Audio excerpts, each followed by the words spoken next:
crepes o panqueques al microondas. En un bol ponemos un huevo, harina integral, un chorrito de aceite,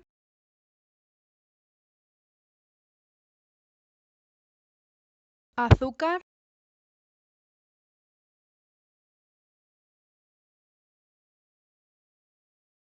y leche fría.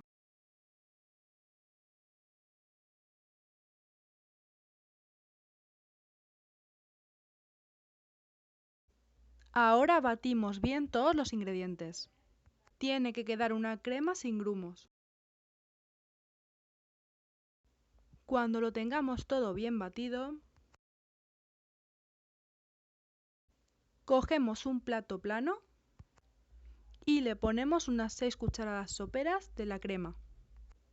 Como podéis ver, mi cuchara es más pequeña, así que pongo más.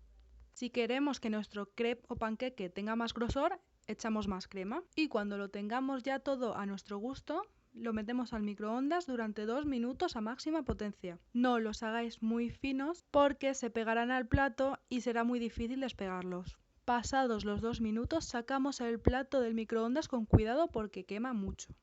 Ahora con cuidado y con ayuda de una cuchara los vamos despegando.